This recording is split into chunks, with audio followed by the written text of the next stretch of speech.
تبارك الذي نزل الفرقان على عبده ليكون للعالمين نذيرا. الحمد لله نحمده ونستعينه ونستغفره ونؤمن به ونتوكل عليه ونعوذ بالله من شرور أنفسنا ومن سيئات أعمالنا ونعوذ بالله من شرور أنفسنا ومن سيئات أعمالنا ونعوذ بالله من شرور أنفسنا ومن سيئات أعمالنا من يهده الله فلا مضل له ومن يضلله فلا هادي له ونشهد أن لا إله إلا الله وحده لا شريك له ونشهد أن سيدنا ومولانا محمدًا عبده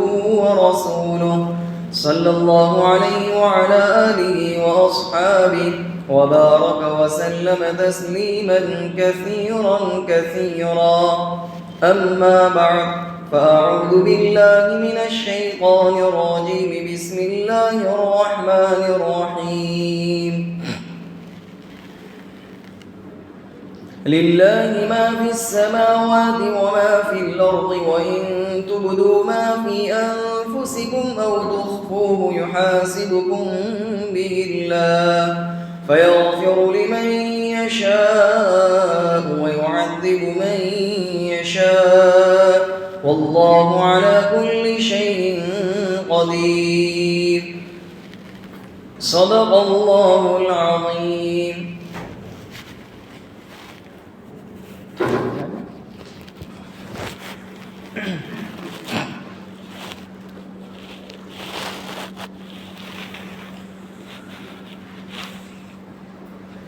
اس سے پہلے یہ بات بتلائی گئی تھی کہ تمہارے دلوں میں جو کچھ بھی خیالات آتے ہیں اگر تم انہیں ظاہر کرو یا انہیں چھپاؤ اللہ تعالیٰ تم سے حساب لے گا. اب اس سلسلے میں بہت سی تفصیل بتلائی جا چکی. خلاصے کے طور پر یہ ہے کہ دل میں جو خیالات آتے ہیں یا تو اس کا تعلق دل سے ہے، یہ خلاصہ ہے بالکل یاد ہے، یا تو اس کا تعلق دل سے ہے، زبان اور عمل سے نہیں ہے، اس کا تعلق صرف دل سے ہے، وہ خیال اور وساوس کا. مثال کے طور پر جو عقائد ہیں، اللہ پر ایمان لانا، قبر پر ایمان لانا کہ قبر کے بعد سوال و جواب ہوں گے وغیرہ، یہ جتنے بھی ہیں سب عقائد ہیں. اب چاہے عقیدہ صحیح ہو یا باطل ہو، اس کا تعلق دل سے ہے. اب اگر دل کے اندر کوئی عقیدہ جما لیا برا یا صحیح، اگر دل کے اندر صرف خیالات کے درجے میں تب تو کوئی پکڑ نہیں ہوگی، لیکن اس عقیدے کو چاہے برا ہو صحیح ہو دل کے اندر جما لیا، عزم کے درجے میں ہو گیا، یعنی پختہ ارادہ کر لیا، تو بھی اس پر پکڑ ہوگی. اور دوسری قسم کے وہ خیالات ہیں کہ جن کا تعلق زبان سے ہے. مثال کے طور پر دل میں خیال آیا بیوی کو طلاق دے دینے کا کہ بیوی کو طلاق دے دی، دل کے اندر بھی خیال ہے. یا یہ کہ کسی چیز کے کرنے پر قسم کھانے کا ارادہ کر لیا کہ اللہ تعالیٰ کی قسم میں یہ کام کروں گا، ایسا ارادہ دل سے کیا. یا یہ کہ غلام آزاد کرنے کا ارادہ کیا، یا یہ کہ جس بیوی کو طلاق دی تھی اسی بیوی کو دوبارہ واپس نکاح میں لینے کا ارادہ کیا، تو اس کا تعلق ابھی خیالات سے ہے. تب تک تو احکام جاری نہیں ہوں گے، یعنی دل کے اندر خیال ہے کہ بیوی کو طلاق دے دوں، تو دل کے اندر طلاق خیالات کے اندر، اور خیالات اسی دل ہی کے اندر طلاق دی تو بھی طلاق واقع نہیں ہوگی جب تک کہ وہ اس خیال کا اظہار زبان سے نہ کر لے. اگر زبان سے جو خیال تھا اب زبان سے ظاہر کر دے گا تو پھر وہ چیز وہ احکام مرتب ہو جائیں گے، بیوی کو طلاق ہو جائے گی. یا جس سے طلاق شدہ بیوی تھی اس کو دوبارہ نکاح میں لانا تھا تو اس سے قبول کر لیا تو وہ اس کے نکاح میں آ جائے گی. تو یہ دوسری قسم کے خیالات. تیسری قسم کے خیالات وہ ہیں جن کا تعلق عمل سے ہے. مثال کے طور پر زنا کرنا، چوری کرنا، کسی کو قتل کر دینا. اگر یہ چیزیں خیال کے درجے میں کہ میں ایسا کروں گا، زنا کروں گا، قتل کروں گا، ابھی خیال کے درجے میں، اور اس نے عمل کیا نہیں ہے، زنا بھی نہیں کیا، چوری بھی نہیں کی، تب تک تو مواخذہ اللہ کی طرف سے نہیں ہوگا۔ لیکن جب عمل کر لے گا اس خیال پر تو پھر اللہ تعالیٰ کی طرف سے پکڑ ہوگی۔ یہ 3 طرح کے خیالات ہو گئے۔ تو گویا کہ عزم کے درجے پر جب یہ خیال پہنچ جائے گا اور عمل کر لے گا تب اللہ تعالیٰ کی طرف سے پکڑ ہوگی۔ گویا کہ یوں سمجھ لیجئے کہ بعض گناہ تو ایسے ہیں اور برائیاں ایسی ہیں کہ جن کی سزا اور جن کا بدلہ تو دنیا ہی میں دے دیا جاتا ہے۔ چنانچہ حدیث شریف میں ہے، امیہ ابن عبداللہ رضی اللہ تعالیٰ عنہ، یہ صحابیہ ہیں، انہوں نے حضرت عائشہ رضی اللہ تعالیٰ عنہ سے پوچھا کہ سورہ بقرہ کی جو آیت ہے وَإِن تُبْدُوا مَا فِي أَنفُسِكُمْ أَوْ تُخْفُوهُ يُحَاسِبُكُم بِهِ اللَّهُ، کہ تم اپنے دلوں میں جو کچھ بھی ہے اس کو ظاہر کرو یا پوشیدہ چھپائے رکھو، اللہ تعالیٰ حساب لے گا۔ ایک یہ آیت، اور ایک سورہ نساء کی آیت ہے جس کے اندر مَن يَعْمَلْ سُوءًا يُجْزَ بِهِ، کہ جو کوئی تم برا عمل کرو گے اس کا بدلہ دیا جائے گا، اس کی سزا دی جائے گی۔ تو ان 2 آیتوں کے بارے میں انہوں نے پوچھا حضرت عائشہ رضی اللہ تعالیٰ عنہ سے۔ وہ کہنے لگی کہ میں نے نبی علیہ الصلوۃ والسلام سے جب ان آیتوں کے بارے میں پوچھا تو اس کے بعد سے آج تک مجھ سے کسی نے اس کے متعلق پوچھا نہیں، تم صرف ہو کہ تم نے مجھے اس کے متعلق پوچھا۔ چنانچہ نبی علیہ الصلوۃ والسلام سے جب میں نے سوال کیا تو آپ نے جواب میں ارشاد فرمایا کہ یہ جو محاسبہ ہے، یہ جو جزا اور سزا ہے کہ اللہ کی طرف سے بدلہ دیا جاتا ہے، اللہ کی طرف سے گرفت کی جاتی ہے، پکڑ کی جاتی ہے یا سزا دی جاتی ہے، تو یہ اللہ کا بندوں پر عتاب ہے۔ انسان کو جو بخار آتا ہے، بیمار ہو جاتا ہے، بیماری آتی ہے، یا کوئی حادثہ پیش آ گیا، کوئی تکلیف پیش آ گئی، کوئی پریشانی پیش آ گئی، تو یہ سب کے سب اللہ تعالیٰ کی دنیا ہی کے اندر محاسبہ ہے، اللہ تعالیٰ کی طرف سے حساب لے لیا جاتا ہے اور سزا دے دی جاتی ہے۔ یہاں تک کہ انسان جو کوئی چیز اپنی ایک دائیں جیب میں رکھے، مثال کے طور پر چابی کو لے لو، اگر چابی وہ دائیں جیب میں رکھے اور پھر جب ضرورت پڑی چابی کی تو وہ بجائے دائیں جیب میں ہاتھ ڈالنے کے بھول سے اس کا جیب میں ہاتھ چلا گیا بائیں جیب میں، اب اسے گھبراہٹ پیدا ہوئی کہ چابی کہاں چلی گئی۔ یہ جو گھبراہٹ پیدا ہوئی، اور اگرچہ اس کے بعد اس نے دائیں جیب میں ہاتھ ڈالا تو چابی مل گئی، لیکن یہ جو گھبراہٹ پیدا ہوئی کہ چابی غائب ہو گئی، چابی گم ہو گئی کچھ دیر کے لیے، اس پر بھی اللہ تعالیٰ گناہ کو معاف فرما دیتا ہے۔ گویا اس طرح وہ پاک صاف ہو جاتا ہے، جس طرح کہ سرخ سونا بٹی میں ڈالنے کے بعد پاک اور صاف ہو جاتا ہے، اس طرح انسان پاک اور صاف ہو جاتا ہے۔ گویا خلاصہ یہ نکلا حدیث شریف کا مطلب یہ ہے کہ یہ جو سلسلہ ہے جزا اور سزا کا، کہ انسان کو اچھا کام کرتا ہے تو بدلہ دے دیا جاتا ہے اچھے کام کا، اور برا کام کرتا ہے تو برے کام کا بھی بدلہ اسے دے دیا جاتا ہے، سزا دی جاتی ہے۔ یہ سلسلہ دنیاوی زندگی ہی سے شروع ہو جاتا ہے، اسی دنیا کے اندر اسے نیک کام پر بدلہ اچھا اور برے کام پر برا بدلہ اور سزا بھی دی جاتی ہے۔ مثال کے طور پر والدین کی فرما برداری کرنا، ان کی اطاعت اور فرما برداری کرنا، انہیں سکون پہنچانا، تو اب اس کا بدلہ انسان کو دنیا ہی میں دے دیا جاتا ہے۔ گویا کہ ادھر سے لو ادھر سے لو، دو ادھر سے لو، یہ گویا کہ سلسلہ ہی ہے۔ تم جیسا کرو گے تمہارے بچے تمہارے ساتھ ویسا ہی کریں گے۔ والدین کے ساتھ فرما برداری کرنا، اس کا بدلہ دنیا میں دے دیا جاتا ہے۔ اسی طرح والدین کی نافرمانی کرنا اور ناپ تول میں کمی کرنا، جھوٹ بولنا، اسی طرح سود کھانا، اس کا بدلہ بھی دنیا میں دے دیا جاتا ہے، اس کی سزا۔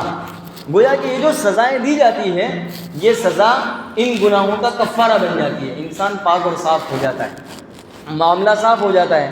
بلکہ اللہ تعالیٰ کو جس کے ساتھ بھلائی ہوتی ہے تو اللہ تعالیٰ ایسے بندے کو طرح طرح کی تکلیفات سے گزارتا ہے، مصیبتوں سے، پریشانیوں سے وہ دوچار ہوتا ہے، تاکہ وہ بندہ جو اس سے گناہ ہوئے اس سے پاک صاف ہو جائے۔ ان مصیبت پر وہ صبر کرے گا، پریشانیوں پر صبر کرے گا، تو وہ جو گناہ تھے گویا کہ مائنس میں آ جائے گا، اس کے گناہ سے پاک صاف ہو جائے گا۔ اور اللہ تعالیٰ اس لیے گناہ سے جب پاک صاف ہو جائے گا تو جب اس کے پاس بلائے گا اللہ تعالیٰ تو وہ اس حالت میں جائے گا کہ وہ گناہوں سے بالکل پاک صاف ہوگا۔ تو اب اس کا مطلب یہ نہیں ہے کہ اگر کوئی بیمار ہو، کوئی مصیبت میں ہو، کسی کا آپریشن ہو، کسی کا ایکسیڈنٹ ہو، تو اب یوں نہیں کہ یہ بہت گنہگار ہے اس لیے اس کے ساتھ ایسا ہوا۔ اللہ تعالیٰ کسی کو اس لیے بھی بیمار کرتا ہے یا مصیبت اس لیے آتی ہے کہ اس کے درجات کو بھی بلند کریں، جیسے کہ بہت سے اللہ والے ہیں ان پر بھی مصیبت ڈبل آتی ہے، نبی علیہ السلام پر تو کتنی مصیبت آئی، اتنی مصیبت تو کسی نبی پر بھی نہیں آئی، اتنی تکلیف تو کسی نبی کو بھی نہیں پہنچائی گئی۔ تو اللہ والوں کو جو تکلیفوں سے گزارا جاتا ہے وہ اس لیے کہ ان کے درجات کو بلند کیا جائے، ان کے مقام کو اور بلند کیا جائے، اور ان کا مقام اور مرتبہ بلند کیا جائے۔ اور ہم گنہگاروں کو جو تکلیف اور مصیبت آتی ہے وہ اس لیے کہ گناہ کا کفارہ بن جاوے۔ غرض یہ کہ اس آیت کا، اس حدیث شریف جو پیش کی گئی، اس کا خلاصہ یہ ہے کہ انسان کو جو برائی کرتا ہے اس کا جو بدلہ دیا جاتا ہے، من یعمل سوءا یجز بہ، اسی طرح جو خیالات آتے ہیں، وساوس آتے ہیں، ان کی جو سزا دی جاتی ہے، تو یہ ضروری نہیں ہے کہ وہ آخرت ہی کے اندر اس کا حساب لیا جائے، بلکہ دنیا کے اندر بھی سزا دی جاتی ہے تاکہ یہی معاملہ صاف ہو جائے۔ غرض یہ کہ آگے فرمایا فَيَغْفِرُ لِمَن يَشَاءُ وَيُعَذِّبُ مَن يَشَاءُ، ایک محاسبے کا قانون تو بیان کر دیا کہ حساب لیا جائے گا، سزا دی جائے گی۔ اب آگے اللہ تعالیٰ فرماتا ہے اللہ تعالیٰ جسے چاہے معاف کر دے اور جس کی چاہے پکڑ کر لے، عذاب دے، سزا دے۔ یہ قانون تو ہے کہ جیسا کرو گے ایسا تمہیں سزا تو ملے گی۔ پھر بھی اللہ تعالیٰ نے قانون بیان کرنے کے بعد فرمایا کہ اللہ تعالیٰ کے قبضے قدرت میں ہے، جسے چاہے معاف کر دے، اگر معاف کر دے تو یہ اس کا فضل ہے، یہ اس کا رحم و کرم ہے، اور اگر پکڑ کر لے تو وہ کوئی ظلم کرنے والا نہیں ہے، بلکہ وہ کبھی انسانوں پر ظلم نہیں کرتا، اپنے بندوں پر ظلم نہیں کرتا۔ وما ربک بظلام للعبید، اپنے بندوں پر وہ ظلم نہیں کرتا، رتی بھر بھی اس کے یہاں ظلم کا شائبہ بھی نہیں ہے۔ اگر وہ پکڑ کر لے اور عذاب دے، سزا دے، تو یہ اس کا عدل ہے، ہم اس لائق ہیں۔ تو ہم اللہ تعالیٰ سے عدل نہ مانگیں، انصاف مانگیں تو پکڑے جائیں گے۔ ہم اللہ تعالیٰ سے اس کا فضل مانگیں، اس کا رحم مانگیں کہ اللہ تعالیٰ ہمارے ساتھ رحم کا اور فضل کا اور کرم کا معاملہ فرمائے کہ ہماری مغفرت ہو جائے اور بخشش ہو جائے۔ تو فَيَغْفِرُ لِمَن يَشَاءُ وَيُعَذِّبُ مَن يَشَاءُ، تو یہ جزا اور سزا، یعنی بدلہ دینا اور سزا دینا، یہ اللہ ہی اس کا سزاوار ہے۔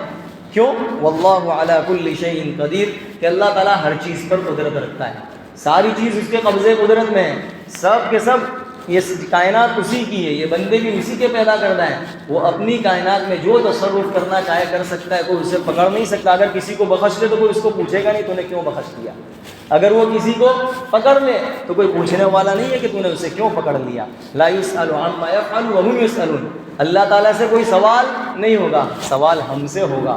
تو اللہ تعالیٰ فرماتا ہے ہر چیز پر اللہ تعالیٰ قدرت رکھتا ہے، چاہے تو کسی کو معاف کر دے، چاہے تو کسی کی پکڑ کر لے۔ اسی لیے بہت سی مرتبہ ایسے واقعات ہیں، بہت سے ایسے واقعات ہیں کہ زندگی بھر اس نے گناہ کیا، قتل میں مبتلا رہا، زنا میں، چوری میں، لیکن جب اس کا موت کا وقت آیا تو اللہ تعالیٰ نے معاف کر دیا۔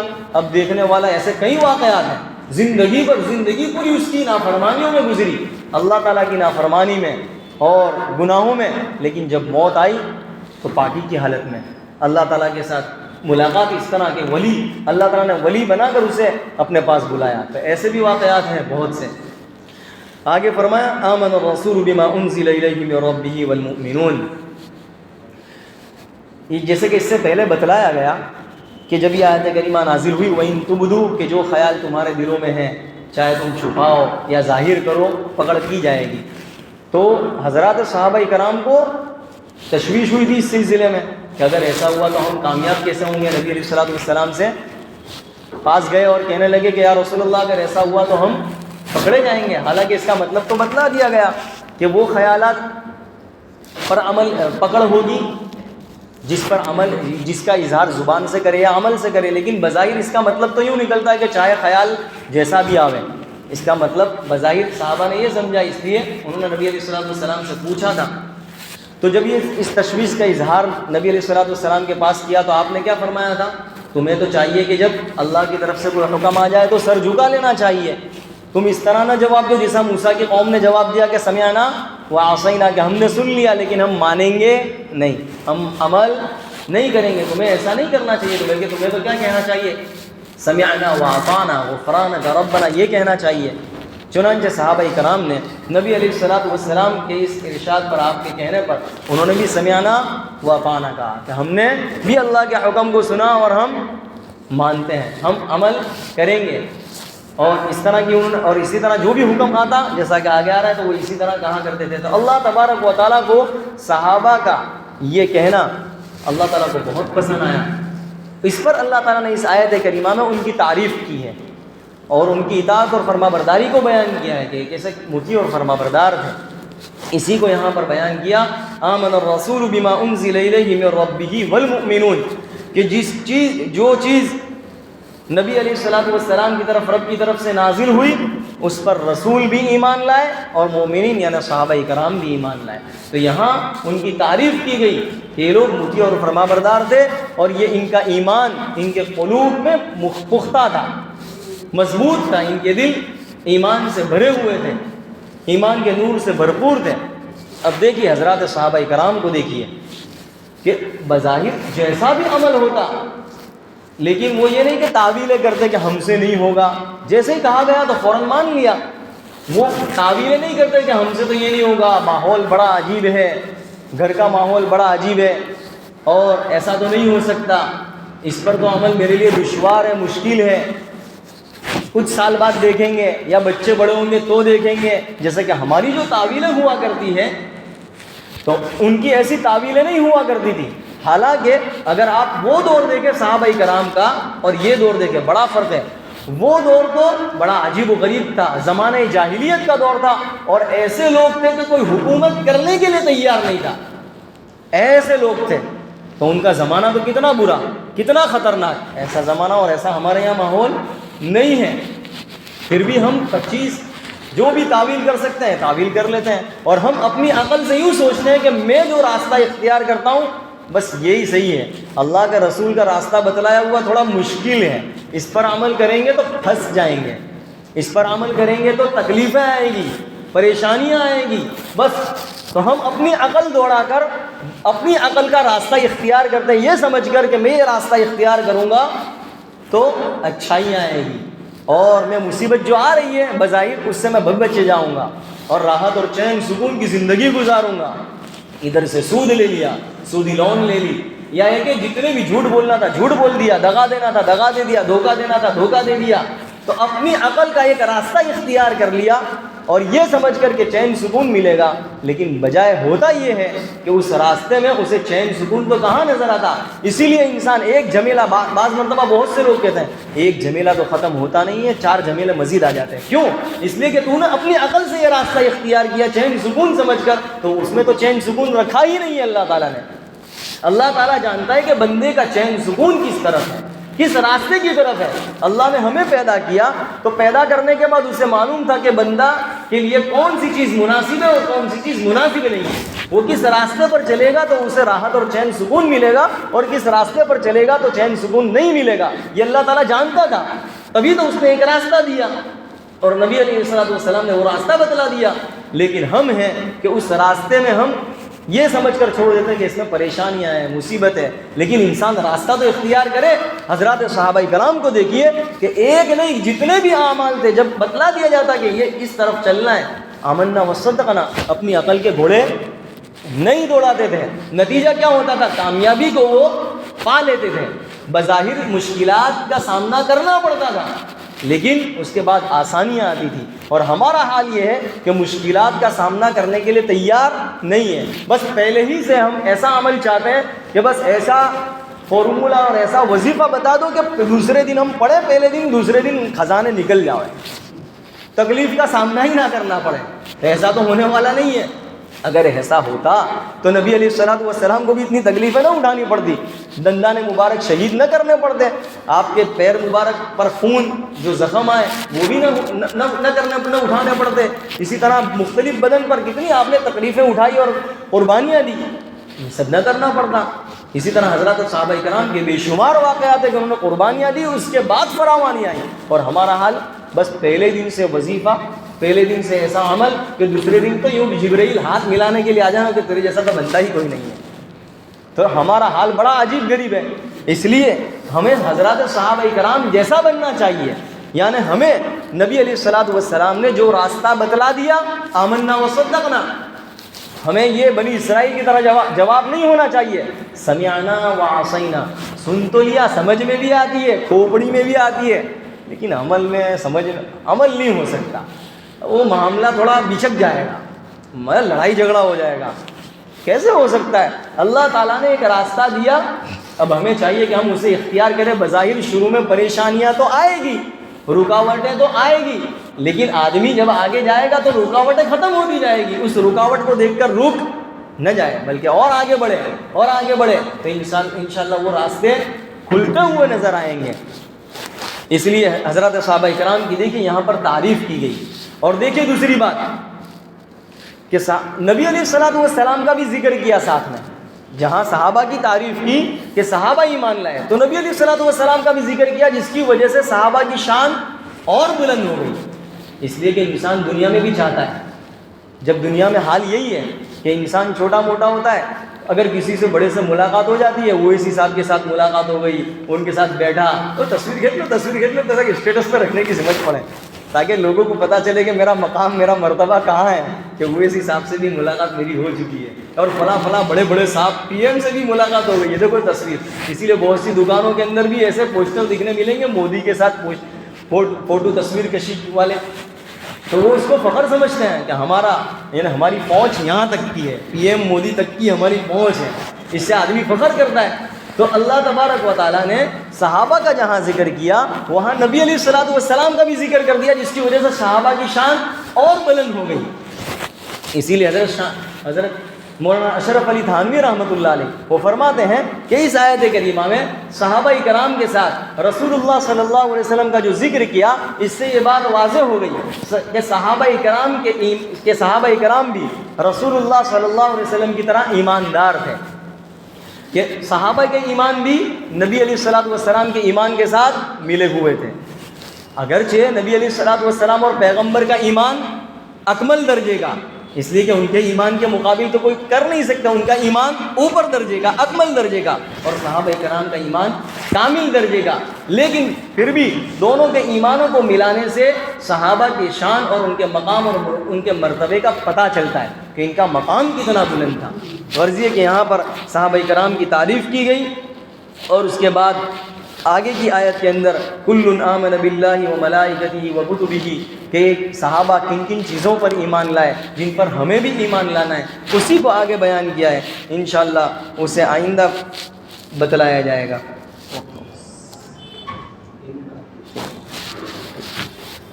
ایک چیز تو بتلا دی جائے. خیر, کل آمن باللہ و ملائکتہ, یہ تمام کے تمام صحابہ کرام اللہ تبارک و تعالیٰ پر ایمان لائے, اور فرشتوں پر اور کتابوں پر اور رسولوں پر ایمان لائے. دیکھیے بنیادی طور پر جس پر ایمان لانا ضروری ہے اور دل سے اس کی تصدیق کرنا ضروری ہے, ان میں سب سے پہلی چیز اللہ تبارک و تعالیٰ پر ایمان لانا. اللہ تبارک و تعالیٰ کی ذات پر بھی ایمان لانا, اس کی صفات پر بھی ایمان لانا. یعنی مطلب یہ ہے کہ اللہ کے وجود کا قائل ہونا, کہ اللہ تبارک و تعالیٰ کا جو وجود ہے وہ خود بخود ہے, کسی کا پیدا کیا ہوا نہیں. ہمارا وجود جو ہے وہ خود بخود نہیں ہے, ہمیں اللہ تعالیٰ نے پیدا کیا. یہ اس کی عقائد ہیں, ان چیزوں کا عقیدہ رکھنا ہمارے لیے ضروری ہے. یہ ہمیں عقائد کا پتہ چلنا چاہیے کہ کن چیزوں پر ہمیں ایمان لانا ہے. اللہ تعالیٰ پر ایمان لانے کا مطلب کیا, اس کو برابر سنیں کہ اللہ پر ایمان لانے کا مطلب کیا. تو اللہ کے وجود پر ایمان لانا, کہ اللہ کا جو وجود ہے وہ خود بخود ہے, کسی نے اسے پیدا نہیں کیا, بس خود بخود ہے. اور دوسری چیز واجب الوجود ہے, یعنی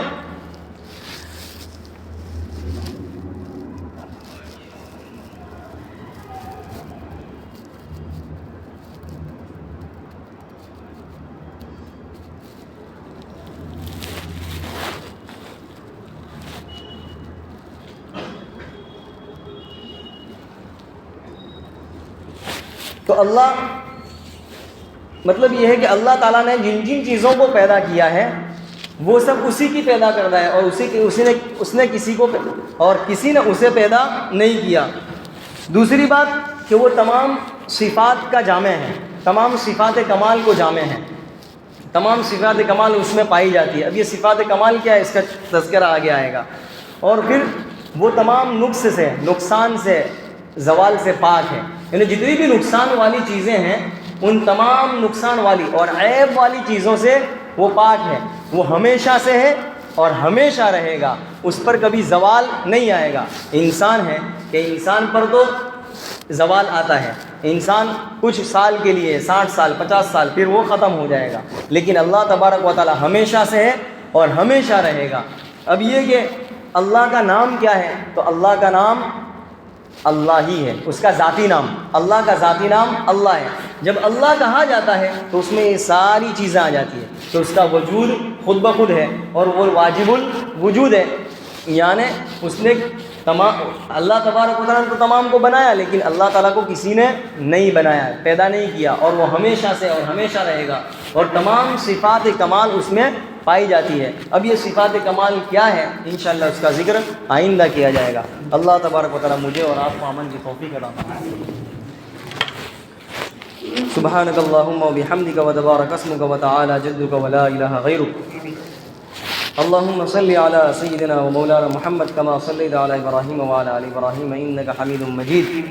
اے اللہ ہمارے گناہوں کو معاف فرما، خطاؤں سے درگزر فرما۔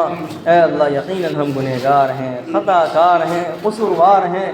اے اللہ کوئی لمحہ ایسا نہیں جس میں ہم نے گناہ نہ کیا ہو۔ اے اللہ گناہ کر کر کے ہم گناہوں کے عادی ہو چکے۔ اے اللہ ہمارے دل سیاہ ہو چکے، اے اللہ ہمارے دل کالے ہو چکے، اے اللہ اس قدر کالے ہو چکے کہ اے اللہ نیکی کی طرف ہمارے پیر اے اللہ ڈگمگا رہے ہیں۔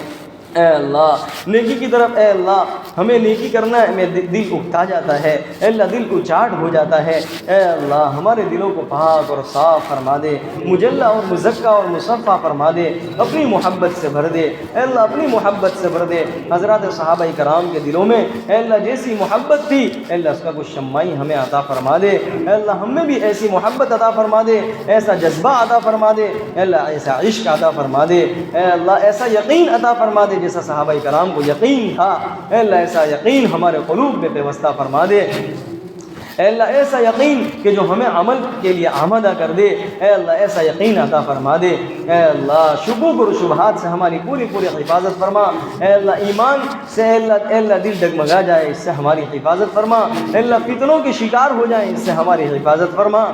اے اللہ موت تک ایمان پر قائم رہیں، ایسے فیصلے فرما۔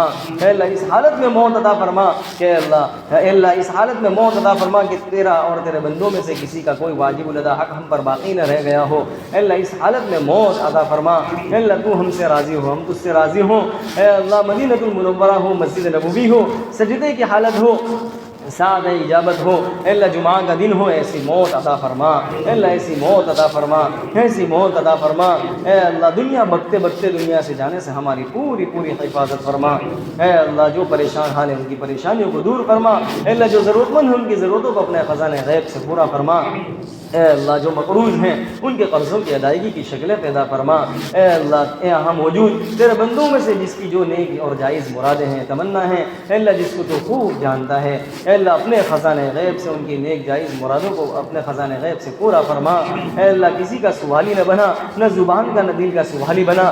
اے اللہ اپنے خزانہ غیب سے، اے اللہ اپنے فضل و کرم سے ہماری تمام ضروریات کو پورا فرما۔ اے اللہ جو کچھ مانگا عطا فرما، جو مانگنے سے رہ گیا اپنے شان عطا فرما۔ ربنا تقبل منا انك انت السميع العليم وتب علينا انك انت التواب الرحيم وصلى الله على النبي الكريم سبحان ربك رب العزة عما يصفون وسلام على المرسلين والحمد لله رب العالمين برحمتك يا ارحم الراحمين۔